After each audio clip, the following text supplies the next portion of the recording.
एमपीपीएटी का best group कौन सा? को इतने नंबर तो लाने ही लाने, ठीक है। हुआ करता था 2018-17 के बाद, ये था, ये बहुत ज्यादा कारगर चीज है भाई। ये आप मतलब मैं सत्यम तिवारी आप सभी का स्वागत करता हूं एग्री जर्नी यूट्यूब चैनल में। तो भाई यहाँ पे हम आपसे बात करने वाले हैं आपके सबसे इंपॉर्टेंट टॉपिक पर, ठीक है, कि आपको जो है एमपीपीएटी 2023 का एग्जाम पैटर्न के बारे में आपसे बात करेंगे। सबसे इंपॉर्टेंट, बहुत सारे स्टूडेंट को डाउट था कि सर पढ़ाई कैसे करनी है, जो कि बहुत इंपॉर्टेंट डाउट है, ठीक है, कि पढ़ाई कैसे करनी है, फिजिक्स केमिस्ट्री इनको मैनेज कैसे करके चलना है। तो ऑल डिटेल्स में आपसे बात करेंगे। और सबसे इंपॉर्टेंट कि एमपीपीएटी 2023 का सबसे बेस्ट ग्रुप कॉम्बिनेशन कौन सा है, ये बहुत इंपॉर्टेंट डाउट है। बहुत सारे स्टूडेंट ने टेलीग्राम इंस्टाग्राम पर्सनल मेरे को मैसेज करके पूछते हैं, ठीक है, कि बेस्ट कॉम्बिनेशन ग्रुप कौन सा है भाई एमपीपीएटी 2023 का। तो ऑल डिटेल्स में बात करेंगे आपसे, ठीक है। और अभी तक अगर आप मेरे टेलीग्राम चैनल पर नहीं जुड़े हो तो एग्री जर्नी करके मेरा टेलीग्राम चैनल है, लिंक की भी डिस्क्रिप्शन में मैंने प्रोवाइड कर रखी है। और इसके बाद ग्राम की भी लिंक डिस्क्रिप्शन में दे रखी, जहां पे मैं बिल्कुल एक्टिव रहता हूं, पर्सनली आपको मैसेज करके अपने ऑल डाउट्स को क्लियर कर सकते हो, ठीक है। दोनों की लिंक डिस्क्रिप्शन में। और हाँ, अगर चैनल पर नए हो तो भाई सभी से रिक्वेस्ट है, चैनल को सब्सक्राइब जरूर कर देना भाई, ठीक है, और बेल आइकन को प्रेस कर देना और सभी मित्रों दोस्तों के साथ शेयर कर देना अगर आप मेरे चैनल पर नए आए हो तो।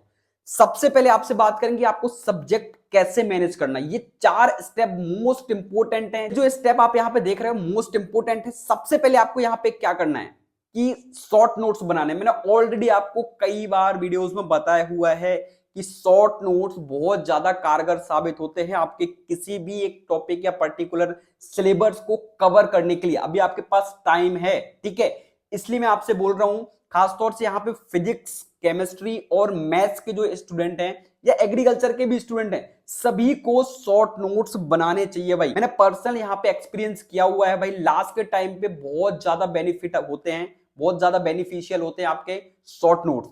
सबसे पहले आपको क्या करना है कि रोज मॉर्निंग में जो भी आप शॉर्ट नोट्स बनाओ, सबसे इंपॉर्टेंट आपको मॉर्निंग में 15 से 20 मिनट आपको शॉर्ट नोट्स को डेली रीड करना है। फिजिक्स के तो अगर आपको फिजिक्स पे थोड़ा सा भी कमांड करनी है, बेस्ट स्कोर करना है, तो आप सभी को पता है फिजिक्स में ओनली फॉर्मूला बहुत ज्यादा इंपॉर्टेंट होते हैं, एसआई यूनिट्स बहुत ज्यादा इंपॉर्टेंट होती हैं। तो डेली आपको 15 मिनट रूटीन में आप रख लो कि आपको शॉर्ट नोट्स रीड करना ही करना है। बायोलॉजी के हो, फिजिक्स के हो या मैथ्स के हो, आपको डेली यहां पे रूटीन में लेके आओ।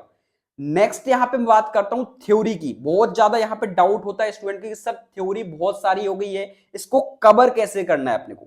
तो आपको पता है थ्योरी के सब्जेक्ट आपके कौन कौन से हैं, बायोलॉजी और एग्रीकल्चर। तो क्या करना है कि आपको थ्योरी का वीकली रिवीजन करना है। रिवीजन मोस्ट इंपोर्टेंट होता है अगर किसी भी सब्जेक्ट को कवर करने के लिए, सिलेबस कंप्लीट करने के लिए। आप, मैं बोलता हूं किसी टॉपिक को 1 महीने या 15 दिन मत पढ़ के देखो। बायोलॉजी को कोई टॉपिक आपने मेहनत की हो, उसको कंप्लीट किया हो, अगर आप उसको 15 दिन नहीं पढ़ोगे तो पूरा दिमाग से साफ हो जाएगा। बस कुछ चीजें नजर रहेंगी जो इंपोर्टेंट होगी। इसीलिए आप एक, जैसे बायोलॉजी का अगर कोई टॉपिक है, जैसे साइटोलॉजी टॉपिक हो गया, मार्फोलॉजी हो गया, या प्लांट यहाँ पे फिजियोलॉजी हो गया, बिल्कुल आप यहाँ पे मतलब ऐसा करके चलो कि आपको वीकली उस टॉपिक को खत्म करना ही करना है। जैसे आपका प्लांट फिजियोलॉजी हो गया, एक थोड़ा सा बड़ा टॉपिक भी है, वेटेज वाला टॉपिक भी है, ठीक है। तो आप क्या करो कि उसको वीकली रख लो, संडे के संडे या आपका वेडनेसडे, कोई भी एक ऐसा एक दिन निकाल के उसको बिल्कुल चैप्टर को कंप्लीट करके रखो। मोस्ट इंपोर्टेंट टॉपिक है प्लांट फिजियोलॉजी। तो बिल्कुल वीकली आपको ये काम करने ही करने। रिवीजन का, रिवीजन के बिना कुछ भी नहीं होने वाला भाई। हर टॉपिक को कवर करके रखो। और आप, मेरे को पता है, अगर एक टॉपिक का रिवीजन कर लो तो आराम से एक 15 दिन तक, एक हफ्ता तक बिल्कुल दिमाग में रहता है, इसके बाद साफ हो जाता है। तो इसीलिए जब आप उस टॉपिक पर इतनी मेहनत की आपने शुरुआत में, तो भाई सीधी सीधी सी बात है, उसको अपने दिमाग में रखो, रिवीजन करते रहो, ठीक है। और नेक्स्ट यहाँ पे सबसे इंपॉर्टेंट बात, मैंने खुद ने यहाँ पे ये सारे जो आपको बताऊं ना, पर्सनल मैंने अप्लाई किया हुआ है। आप 28 डेज इन सभी चीजों को अप्लाई करके देखो। बस मैं आपको यहाँ पे फालतू की चीजें बिल्कुल भी नहीं बता रहा हूं। आपको लग रहा होगा कि क्या ये फालतू की चीजें बता रहे हैं। आप ओनली, अगर आपको वास्तविकता में मेरी बात, अगर कोई स्टूडेंट, जो भी स्टूडेंट देख रहे हो, आप ओनली 28 डेज बस अप्लाई करके देखो। मेरे को पर्सनल आप टेलीग्राम इंस्टाग्राम पर बताना कि सर हाँ ये मेरे को बेनिफिट हुआ है ये चीजें करने से। Short notes most important last के टाइम पर, और आपका वीकली रिवीजन के लिए।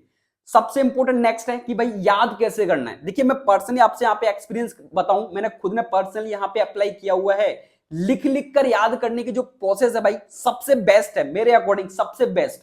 लिख लिख कर बहुत जल्दी याद हो जाता है भाई। देखिए याद करने की अलग अलग जो स्टूडेंट की हो सकती है भाई, कोई नॉर्मली याद करता है, कोई जल्दी जल्दी पढ़ के याद करता है, बट भाई लिख के जो याद होता है, मैंने खुद ने यहाँ पे एक्सपीरियंस किया है, सबसे बेस्ट भाई लिख के याद करने का तरीका। ठीक है, नेक्स्ट यहाँ पे स्टेप क्या है।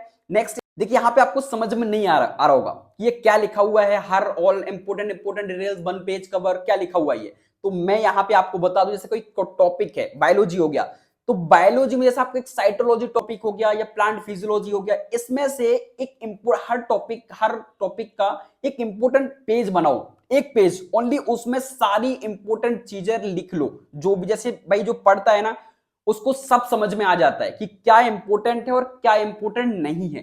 ठीक है, तो जो आपको लगता है कि भाई ये चीज इंपोर्टेंट है, उसको एक पेज में लिख लो, ओनली एक पेज, आगे पीछे, उसमें आपका टॉपिक पूरा कवर हो जाए उस पेज में। इतनी इंपोर्टेंट चीजें लिखो कि अगर आप उस पेज को एक बार देख लो तो आपका सारा जो है जो भी टॉपिक रहेगा वो आपका दिमाग में आ जाए कि हाँ इसके बाद ये था, इसके बाद ये था। ये बहुत ज्यादा कारगर चीज है भाई, ये आप मतलब अप्लाई करके देखो, बस ओनली 28 डेज। ठीक है, जैसे कि अगर आपको अभी समझ में नहीं आया तो मैं बता दूं, जैसे एंटोमोलॉजी एक टॉपिक है। ठीक है, एंटोमोलॉजी में आपकी क्या आती है, मधुमक्खी आती है, रेशम पालन वगैरह आता है। और आप यहाँ पे कॉकरोच चिड्डा को भी मान के चलो, एंटोमोलॉजी में तो खैर नहीं आते हैं वो, लेकिन आप एक उदाहरण के तौर पर ले सकते हो।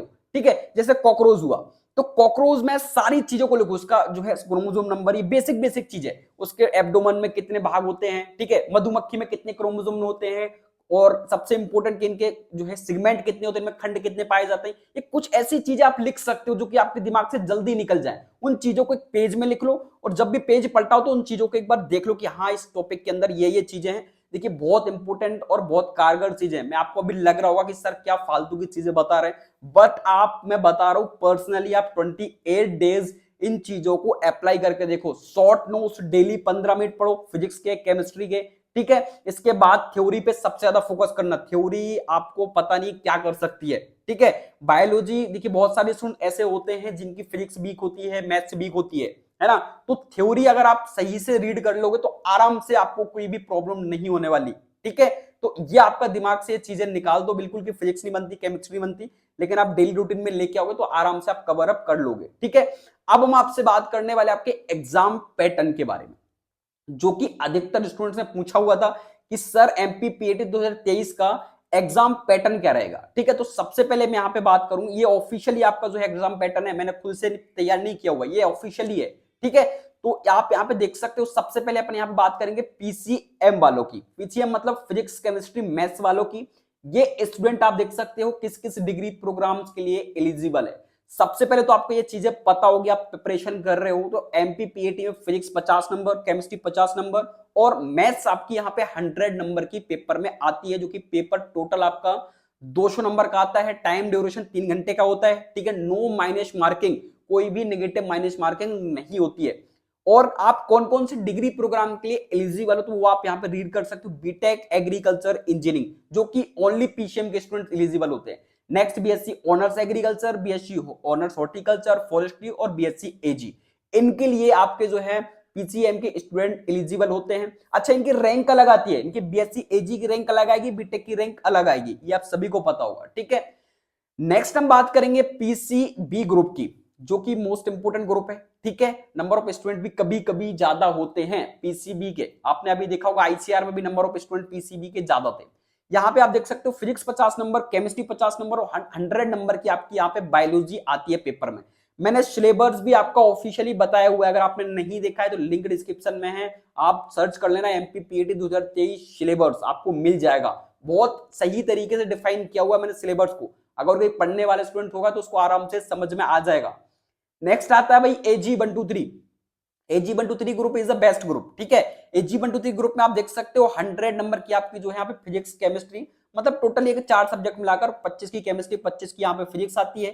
ठीक है, 25 की बायोलॉजी, 25 की मैथ्स। इसके बाद ये टोटल आपका 100 का जो है सेक्शन हो जाएगा। इसके बाद सेक्शन बी में आपकी आती है एनिमल और एग्रीकल्चर, 50-50 नंबर की, जो कि टोटल आपका यहाँ पे पेपर 200 नंबर का हो जाता है। ठीक है, इसमें आप देख सकते हो AG123 ग्रुप के students only BSc agriculture, horticulture, forestry और बीएससी एजी के लिए एलिजिबल होते हैं। वो सोचे कि हम बीटेक एग्रीकल्चर इंजीनियरिंग भी कर लें तो बिल्कुल भी नहीं कर सकते हो आप, ठीक है। नेक्स्ट हम बात करेंगे आपसे यहाँ पे जो आपका पीसीए ग्रुप है, फिजिक्स, केमिस्ट्री और एग्रीकल्चर। इसमें आपकी एग्रीकल्चर मोस्ट इंपोर्टेंट है, 50 नंबर की आपकी फिजिक्स आती है, 50 नंबर की केमिस्ट्री और आपकी 100 नंबर की यहाँ पे एग्रीकल्चर आती है। ये पेपर आपका टोटल 200 नंबर का आता है, ठीक है। और इसमें आपके पता है कौन कौन से स्टूडेंट एलिजिबल है, एग्रीकल्चर, हॉर्टिकल्चर, फॉरेस्ट्री और बीएससी एजी के लिए स्टूडेंट एलिजिबल है, ठीक है। ये एग्जाम पैटर्न मोस्ट इंपोर्टेंट होता है, किसी भी एग्जाम को क्लियर करने के लिए दिमाग में टारगेट एक स्कोर सेट करके रखना सभी स्टूडेंट कि मेरे को इतने नंबर तो लाने ही लाने, ठीक है। बेसिकली मैं बता दूं अभी एमपीपीएटी का जो क्रेज हुआ करता था 2018-17 में 16 में, वो अब क्रेज नहीं है, बट जो तैयारी कर रहे हैं उनके लिए तो भाई सीधी सी बात है, इस कट ऑफ भी कम ही जाता है और कम ही जाएगा। ये आप यहाँ पे देख सकते हो, एबीसी ग्रुप भी आपने देखा होगा, ठीक है। ये दो ग्रुप मोस्ट इंपोर्टेंट है।